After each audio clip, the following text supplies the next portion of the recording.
Hello everyone, good afternoon. कैसे हो? Hope करता हूँ आप सब लोग अच्छे ही होंगे। सो फ्रेंड्स, ईवीएस की स्पेशल क्लास में आप सब लोगों का बहुत बहुत स्वागत है। फ्रेंड्स, आज की इस क्लास में हम लोग सॉल्व करेंगे ईवीएस का प्रैक्टिस सेट। पूरे 30 क्वेश्चन को हम लोग इस वीडियो में सॉल्व करेंगे। फ्रेंड्स, इस वीडियो में मैंने जितने भी क्वेश्चन लिए हैं सारे के सारे सिलेक्टेड क्वेश्चन लिए हैं, प्रीवियस क्वेश्चन लिए हैं जो हर वर्ष टेट के एग्जाम में पूछे जाते हैं। तो पूरी क्लास ध्यान से देखना और जितने भी क्वेश्चन आपके करेक्ट हों कमेंट बॉक्स में अपना नाम और स्कोर जरूर बताइएगा। इस बार यूपी टेट एग्जाम को क्वालिफाई करना है तो अभी कभी चैनल को सब्सक्राइब करें ताकि जो भी यूपी टेट एग्जाम की अपडेट है या जो क्लास होती है उसका नोटिफिकेशन आपको जो है टाइम से मिलता रहे। स्टार्ट करें भाई, क्लास को स्टार्ट किया जाए। चलिए, चैनल को सब्सक्राइब जरूर कर लेना, हमारे चैनल से आपको निश्चित ही मदद मिलेगी। यहाँ पे देख सकते हैं पहला प्रश्न क्या है, सूची फर्स्ट को सूची सेकंड से आपको जो है सम्मिलित करना है। एक तरफ वेद है और एक तरफ जो है यज्ञ करता है, तो किस वेद का संबंध किस यज्ञ करता से है ये आपको बताना है। बताएंगे सब लोग, फटाफट आंसर करेंगे। बहुत अच्छे। चलिए, ऑप्शन देख सकते हैं, फटाफट आप लोग आंसर करेंगे। सभी को गुड आफ्टरनून, सभी को गुड आफ्टरनून। बाकी क्लासेस सिलेबस का वीडियो आपको जो है प्लेलिस्ट में मिल जाएंगे, तो एक बार सभी लोग प्लेलिस्ट जरूर से जरूर चेक कर लेंगे। ओके ना। चलिए, तो बिल्कुल सीधा सा इसमें लिखा हुआ है, ऋग्वेद का होता होत्र हो जाएगा, यजुर्वेद का अध्वर्यी हो जाएगा एंड सामवेद का उद्गाता हो जाएगा, अथर्ववेद का ब्रह्मा हो जाएगा। तो ए वाला ही इसमें सही होगा। ओके, चलिए, बहुत अच्छे। कौन सा जीव वर्मी कंपोस्टिंग में मदद करता है? वो कौन सा जीव है जो वर्मी कंपोस्टिंग में मदद करता है? ये जीव के नाम आप लोग देख सकते हैं, फटाफट आप लोग बताने का प्रयास करेंगे आंसर। कौन सा जीव वर्मी कंपोस्टिंग में मदद करता है? तो वो है आपका केचुआ। कौन सा है जीव? केचुआ। ओके, किसान का मित्र कहा जाता है केचुओं को। ओके, चलिए, अगला प्रश्न यहाँ पे देख सकते हैं, कक्षा 5 की अध्यापिका जो है माहिका चाहती हैं कि उसके विद्यार्थी आसपास के पौधों का अवलोकन करें। सार्थक अधिगम के लिए उसे बच्चों को क्या करने के लिए प्रोत्साहित करना चाहिए? यहाँ पे ऑप्शन देख सकते हैं, तो बताइए बच्चों को क्या करने के लिए प्रोत्साहित करना चाहिए। बहुत अच्छे।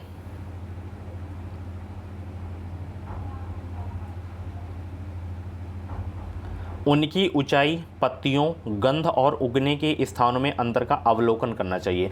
123 का डी आपका बिल्कुल करेक्ट हो जाएगा। चलिए, अगला प्रश्न आपकी स्क्रीन पे है। आंचल अपनी कक्षा 5 में पर्यावरण अध्ययन की कक्षा में अक्सर गहन जांच पड़ताल वाले और कल्पना परक प्रश्न पूछती हैं। उसके द्वारा इस प्रकार प्रश्न करने का जो उद्देश्य होता है, किसके द्वारा जो है सुधार करना है, ये आपको बताना है। इस प्रकार करने का उद्देश्य जो है डॉट डॉट सुधार करना है। किस में सुधार करना है बताइए सब लोग। तो आंचल अपनी कक्षा 5 में पर्यावरण अध्ययन की कक्षा में अक्सर गहन जांच पड़ताल वाले और कल्पना परक प्रश्न पूछती हैं। उसके द्वारा इस प्रकार करने का उद्देश्य, ध्यान रखना, चिंतन कौशलों में सुधार करना है। ओके, चिंतन कौशलों में सुधार करना है। तो यहाँ पे आपका बी वाला बिल्कुल करेक्ट हो जाएगा। ओके, चलिए, अगला प्रश्न, उत्तर प्रदेश की संसदीय सीटों की संख्या कितनी है, यानी कि राज्यसभा की सीटें कितनी हैं? यूपी टेट का फॉर्म नवंबर में आ जाएगा। अगर आप लोग डीएलएड या बीएड कर चुके हैं तो आप लोग एलिजिबल हैं ही, और जो जैसे इस बार डीएलएड करना चाहते हैं या बीएड करना चाहते हैं वो भी एलिजिबल हैं यूपी टेट के लिए एंड सी टेट के लिए भी। सी टेट का फॉर्म आपको जो है देखने को मिल जाएगा बहुत ही जल्द, दिसंबर में इसका तो फिक्स है। यूपी टेट से पहले तो सी टेट हो जाएगा। तो आप लोग तैयारी अपनी जो है शुरू कर दें। और अगर आप लोग डीएलएड या बीएड कर रहे हैं फर्स्ट सेमेस्टर, मतलब कोई भी सेमेस्टर है, कोई भी ईयर है, तो आप लोग एलिजिबल हैं। अगर आप लोग क्वालिफाई करते हैं यूपी टेट एग्जाम को, सी टेट एग्जाम को, तो वैलिड रहेगा लाइफ टाइम के लिए। तो तैयारी शुरू कर दें अभी से आप लोग। तो उत्तर प्रदेश में संसदीय सीटों की संख्या जो है वो है 31, 31, लोकसभा की 80। ओके, चलिए, सर्वाधिक जो है उत्तर प्रदेश में ही है। अगला प्रश्न, भारतीय संविधान का अनुच्छेद 222 एक न्यायाधीश का एक उच्च न्यायालय से दूसरे में स्थानांतरण किससे संबंधित है? 126 का जवाब दीजिए सब लोग। भारतीय संविधान का अनुच्छेद 222 एक न्यायाधीश का एक उच्च न्यायालय से दूसरे में स्थानांतरण किससे संबंधित है? राजनीति के निर्देशित सिद्धांत से, केंद्र सरकार से, राज्य सरकार से या भारतीय नागरिक के मौलिक अधिकार से? तो इसका संबंध है राज्य सरकार से। ओके, 126 का सी आपका बिल्कुल करेक्ट हो जाएगा। अगला प्रश्न है, ईवीएस की पढ़ाई में कक्षा में प्रश्नोत्तर तकनीक का सबसे अच्छा उपयोग किसके लिए किया जा सकता है? बताइए सभी लोग। ईवीएस की पढ़ाई में कक्षा में प्रश्नोत्तर तकनीक का सबसे अच्छा उपयोग किसके लिए किया जा सकता है? इस तरीके के जो क्वेश्चन हैं वो सीटेट के एग्ज़ाम में ज़्यादा पूछे जाते हैं और यूपी टेट के एग्ज़ाम में डायरेक्ट कंटेंट पूछता है। बहुत ही ज़बरदस्त क्लास होगी, डोंट वेरी। पूरा सिलेबस कंप्लीट कराऊंगा मैं, यूपी टेट एग्ज़ाम का पूरा टॉपिक वाइज पढ़ाऊंगा, चाहे जो भी सब्जेक्ट हो। 5 सब्जेक्ट की क्लास होगी, वो भी बिल्कुल फ्री में आपकी जो है तैयारी करवाई जाएगी हमारे चैनल के माध्यम से। बस यूट्यूब चैनल को आप लोग सब्सक्राइब करें, बेल आइकन को ऑल पे प्रेस कर लें ताकि एक भी क्लास, एक भी अपडेट आपसे मिस ना हो पाए। तो ईवीएस की पढ़ाई में कक्षा में प्रश्नोत्तर तकनीक का सबसे अच्छा उपयोग किसके लिए किया जा सकता है? तो ये किया जा सकता है शिक्षार्थियों में सीखने की जिज्ञासा उत्पन्न करने के लिए। ओके, तो 127 का डी आपका बिल्कुल करेक्ट हो जाएगा। अगला प्रश्न है, प्राथमिक स्तर पर ईवीएस की पढ़ाई का एक जो है प्रमुख उद्देश्य क्या है? बताइए भाई सभी लोग। प्राइमरी लेवल पर जो है ईवीएस की पढ़ाई का एक प्रमुख उद्देश्य क्या है? क्योंकि ईवीएस 1 से 3rd तक ही पढ़ाई जाती है, तो इसका जो उद्देश्य होता है, मेन उद्देश्य होता है कि कक्षा की पढ़ाई को शिक्षार्थी के विद्यालय से बाहर के जीवन से संबंधित करने में सहायता करता है ईवीएस की पढ़ाई का। ओके ना, प्राथमिक स्तर में। तो यहाँ पे आपका ए वाला बिल्कुल करेक्ट हो जाएगा। अगला प्रश्न यहाँ पे देख सकते हैं, प्राथमिक स्तर पर वृक्षों के संरक्षण की संकल्पना के बारे में विद्यार्थियों को संवेदनशील बनाने के लिए नीचे दिया गया कौन सा क्रियाकलाप उपयुक्त नहीं है? बताइए कौन सा उपयुक्त नहीं है? कौन सा उपयुक्त नहीं है भाई? सभी लोग जवाब दीजिए। प्राथमिक स्तर पर वृक्षों के संरक्षण की संकल्पना के बारे में विद्यार्थियों को संवेदनशील बनाने के लिए नीचे दिया गया कौन सा क्रियाकलाप उपयुक्त नहीं है? तो ये वाला, बच्चों को लकड़ी के लट्ठों का भंडार दिखाना, ये आपका नहीं सही, बाकी सब सही है। जैसे वृक्षों पर पोस्टर बनाने की प्रतियोगिता आयोजित करना बिल्कुल सही है। वृक्षों पर नारा लेखन यानी कि स्लोगन राइटिंग प्रतियोगिता आयोजित करना बिल्कुल सही है। एंड प्रत्येक छात्र को एक वृक्ष को अपनाकर उसकी देख रेख के लिए प्रोत्साहित करना। ओके, चलिए ये आपकी जो है सही है। अगला प्रश्न यहाँ पे देख सकते हैं, तो आपका पहला वाला मतलब नहीं सही था, उत्तर जो है ए वाला ही सही होगा। चलिए अगला प्रश्न है कि सामाजिक विज्ञान के संदर्भ में पर्यावरण अध्ययन पढ़ने का निम्नलिखित में से कौन सा उद्देश्य नहीं है? फटाफट 130 का जवाब देंगे सब लोग। सामाजिक विज्ञान के संदर्भ में पर्यावरण अध्ययन पढ़ने का निम्नलिखित में से कौन सा उद्देश्य नहीं है? इसमें इसे बच्चों को मुख्य शब्दावली की जो है सही परिभाषा याद करने योग्य बनाना चाहिए, ये आपका नहीं है। ओके, बाकी सब सही है आपके। चलिए बहुत अच्छे, वीडियो को लाइक कर दो, शेयर कर दो। चलिए अगला प्रश्न आपकी स्क्रीन पे आ गया है। कविता पर्यावरण अध्ययन की कक्षा में गरीबी, निरक्षरता और वर्ग असमानता जैसे सामाजिक मुद्दों पर बल देना चाहती हैं। निम्नलिखित में से कौन सा अधिगम अनुभव इस उद्देश्य की प्राप्ति में अधिक प्रभावी होगा? फटाफट 131 का जवाब देने का प्रयास करेंगे सब लोग।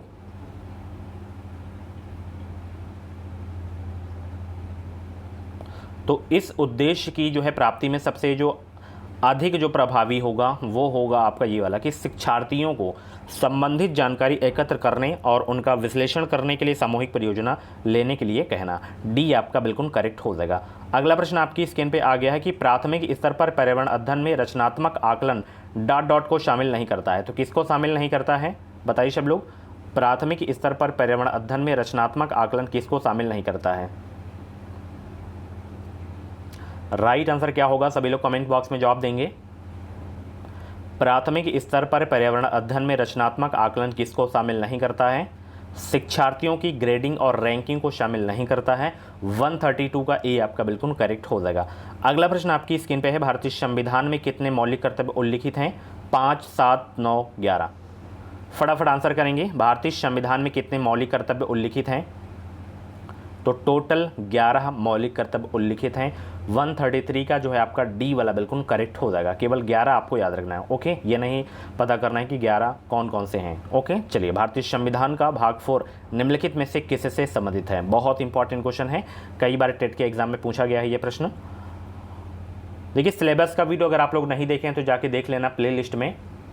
यूपी टेट एग्जाम 2023 के नाम से प्ले लिस्ट होगी, उसमें आपको जो है वीडियोज़ मिल जाएंगी। एंड जैसे ही बीएड की डीएलएड की काउंसलिंग हो जाती है पूर्ण रूप से, उसके बाद मैं सबसे पहले पीवाईक्यू यानी कि प्रीवियस ईयर क्वेश्चन सॉल्व करवाऊंगा। उसके बाद टॉपिक वाइज की क्लास स्टार्ट होगी, टॉपिक वाइज की। उसके बाद हम प्रैक्टिस सेट सॉल्व करेंगे दबा के। ठीक है, जितना प्रैक्टिस सेट आप लोग लगाएंगे उतनी आपकी तैयारी मजबूत होगी। तो भारतीय संविधान का भाग 4 जो है निम्नलिखित में से किससे संबंधित है? ये राज्य के नीति निर्देशक तत्वों से संबंधित है। 134 का डी आपका बिल्कुल करेक्ट हो जाएगा। अगला प्रश्न आपकी स्क्रीन पे है, निम्नलिखित में से लेह और लद्दाख के मकानों की विशिष्टताएं चुनिए। ये बिल्कुल सीटेट वाला प्रश्न है। यूपी टेट में इस तरीके के प्रश्न नहीं पूछे जाते हैं, ये सीटेट में पूछा जाता है, बट सीटेट का भी एग्जाम देना है आपको। यूपी टेट से पहले आपका सीटेट ही हो जाएगा, तो सीटेट की भी आप लोग तैयारी करते रहें। निम्नलिखित में से लेह और लद्दाख के मकानों की विशिष्टताएं चुनिए आप लोग। पेड़ के तनों से बनी लकड़ी की ढालू छतें होती हैं, नहीं। निचली मंजिल में कोई खिड़की नहीं होती, बिल्कुल सही है। एंड यहाँ पे पत्थर, मिट्टी और चूने से बनी मोटी दीवारें होती हैं, बिल्कुल सही है। लकड़ी की फर्श होती हैं, बिल्कुल सही है। तो यहाँ पे आपका ये वाला सही होगा, BCD। ओके, 135 का बी आपका बिल्कुल करेक्ट हो जाएगा। चलिए अगला प्रश्न है, पौधे का कौन सा भाग केसर देता है? बताइए सब लोग, पौधे का वह कौन सा भाग है जो केसर देता है? 136 का जवाब दीजिए सब लोग। पौधे का कौन सा भाग केसर देता है? तो वो है आपका रंध्र।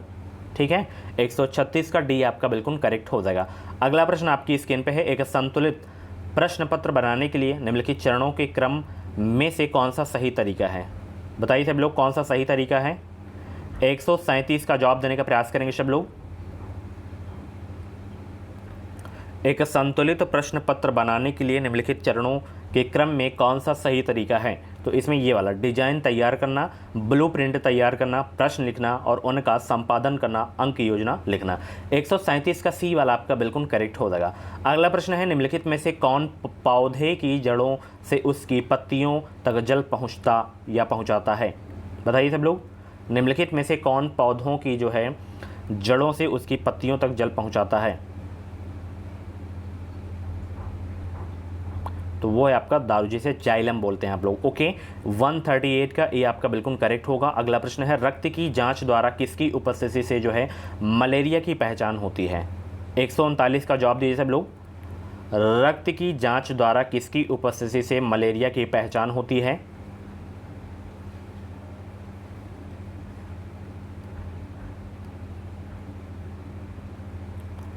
तो लाल रक्त कोशिकाओं में मलेरिया परजीवी यानी कि प्लाज्मोडियम यहाँ पे आपका बिल्कुल करेक्ट हो जाएगा। ओके, चलिए अगला प्रश्न है, टूटता तारा यानी कि उल्का है एक क्या? उल्का जो है एक क्या है?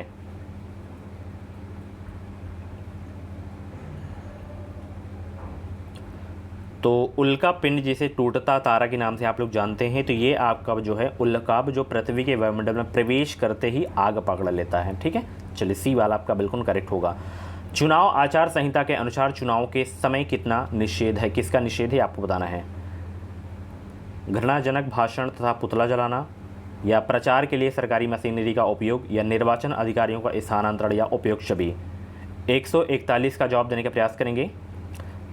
चुनाव आचार संहिता के अनुसार चुनाव के समय किसका निषेध है? तो इसका भी निषेध है, यानी कि घृणाजनक भाषण तथा पुतला जलाना का भी निषेध है, प्रचार के लिए सरकारी मशीनरी का उपयोग करना भी, निर्वाचन अधिकारियों का स्थानांतरण भी, उपयुक्त सभी आपके जो हैं सही हो जाएगा। ओके, चलिए बहुत अच्छे। 73वां संवैधानिक संशोधन निम्नलिखित में से किससे संबंधित था? फटाफट आंसर करेंगे। 73वां संवैधानिक संशोधन निम्नलिखित में से किससे संबंधित था?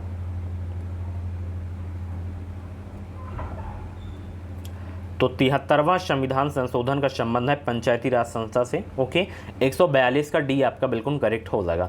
अगला प्रश्न आपकी स्क्रीन पे है, निम्नलिखित में से कौन सा रक्तवलता यानी कि एनीमिया का लक्षण नहीं है? बताइए सब लोग, एनीमिया का लक्षण नहीं है कौन सा?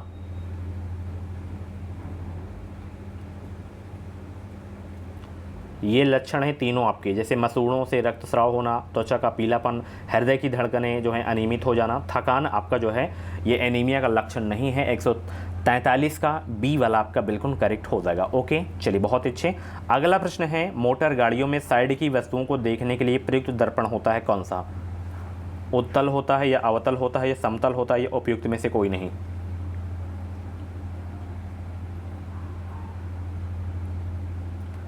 तो मोटर गाड़ियों में जो साइड की वस्तुओं को देखने के लिए जो एक दर्पण लगा होता है उसमें होता है उत्तल दर्पण। ये क्वेश्चन बहुत बार पूछा गया है। ओके, चलिए, पीने के पानी में फ्लोराइड की कितनी मात्रा की सिफारिश की जाती है? बताइए, पीने के पानी में फ्लोराइड की कितनी मात्रा की सिफारिश की जाती है? फटाफट आंसर करेंगे। 145 का जवाब देने का प्रयास करेंगे।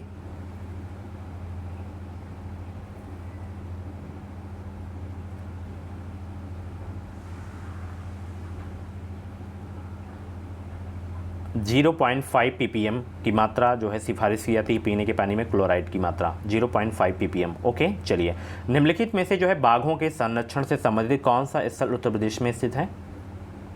सारिस्का, जिम कार्बेट, अमनगढ़ या पन्ना?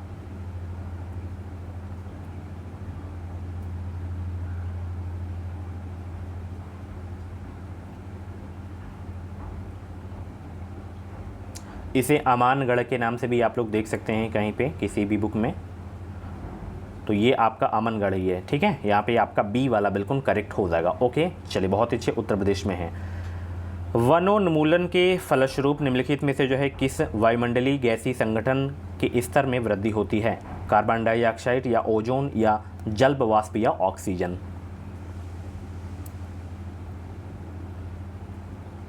तो यहाँ पे कार्बन डाइऑक्साइड आपका हो जाएगा 147 का, ये आपका बिल्कुल करेक्ट होगा। निम्नलिखित में से कौन सा जो है जल प्रसारित रोग नहीं है? निम्नलिखित में से कौन सा जल प्रसारित रोग नहीं है इसमें? हैजा, टाइफाइड, हेपेटाइटिस या ट्यूबरकुलोसिस? तो इसमें आपका नहीं है कौन सा? ट्यूबरकुलोसिस नहीं है आपका जल प्रसारित रोग। बाकी टाइफाइड, हैजार्ड, हेपेटाइटिस ये तीनों हैं आपके। वन्य जीव रक्षा के क्षेत्र में उल्लेखनीय योगदान के लिए भारत सरकार द्वारा स्थापित पुरस्कार कौन सा है? गार्गी पुरस्कार या इंदिरा गांधी पर्यावरण पुरस्कार या अमृता देवी विश्नोई पुरस्कार या प्रियदर्शनी पुरस्कार? 149 का जवाब दीजिए, 2 क्वेश्चन और बचे हैं आपके। तो वन्य जीव रक्षा के क्षेत्र में उल्लेखनीय योगदान के लिए भारत सरकार द्वारा जो स्थापित पुरस्कार है वो है अमृता देवी विश्नोई पुरस्कार। 149 का सी आपका बिल्कुल करेक्ट हो जाएगा। अगला प्रश्न आपकी स्क्रीन पे आ गया है, सभी लोग जवाब देंगे। यहाँ पे देख सकते हैं, जैव निम्नकरणीय ठोस अपशिष्ट फेंकने के लिए ए रंग के कचरेदान का उपयोग करते हैं, जबकि पुनः चक्रित करने योग्य अपशिष्ट बी रंग के कचरेदान में फेंके जाते हैं। ए और बी को पहचान कीजिए। यानी कि ए का रंग कौन सा होगा और बी का रंग कौन सा होगा, ये आपको बताना है। ए का होगा हरा और बी का होगा नीला। ओके सो फ्रेंड्स, ये थी आज की ईवीएस की क्लास। कैसी लगी क्लास कमेंट बॉक्स में अपना फीडबैक ज़रूर देना, और 30 में से जितने भी क्वेश्चंस आपके करेक्ट हुए हों कमेंट बॉक्स में अपना स्कोर ज़रूर बताइएगा। और ऐसी ही डेली क्लास देखने के लिए अभी कभी एजुकेशन मिसाइल यूट्यूब चैनल को सब्सक्राइब करके बेल आइकन को ऑल पे प्रेस कर लेना, ताकि जो भी यूपी टेट ऑनलाइन फॉर्म को लेकर अपडेट आए एंड जो भी क्लास होती हैं उसका नोटिफिकेशन आपको टाइम से मिलता रहे। कुछ भी डाउट्स है तो आप लोग कमेंट बॉक्स में डाउट क्लियर कर सकते हैं। बाकी सिलेबस अच्छे से आप लोग देखिए, समझिए सिलेबस में क्या क्या चैप्टर दिए गए हैं, और बुक्स वगैरह के बारे में बता दिया हूँ, कौन कौन से सब्जेक्ट में ज़्यादा फोकस करना है ये भी आपको मैं बता दिया हूँ। देखिए लैंग्वेज 1 हिंदी ये सभी की रहेगी, ओके, एंड लैंग्वेज 2 में आपके द्वारा चयन किया जाएगा। इसमें आप लोग इंग्लिश, संस्कृत, उर्दू 3 भाषा में से एक भाषा का चयन कर सकते हैं UP TET. And C TET में तो आप लोग 22 भाषा होती है उसमें, तो 22 भाषा में किसी मतलब जो आपका सही हो वो सेकेंड लैंग्वेज में ले सकते हैं। यूपी टेट में मात्र 3 ही भाषा का चयन किया जा सकता है, उर्दू, इंग्लिश, संस्कृत। उसमें सी टेट में गुजराती, मतलब बहुत सारी भाषाएं होती हैं। तो हिंदी एंड संस्कृत, इंग्लिश, उर्दू तीनों में से जो भी लेना है तो इसको आप लोग मजबूत करें। यूपी टेट आपका निकलेगा नहीं, स्कोरिंग आपका हो जाएगा, ठीक है। स्कोरिंग सब्जेक्ट है तो स्कोर आपका 100+ हो जाएगा। Thank you so much, thanks for watching.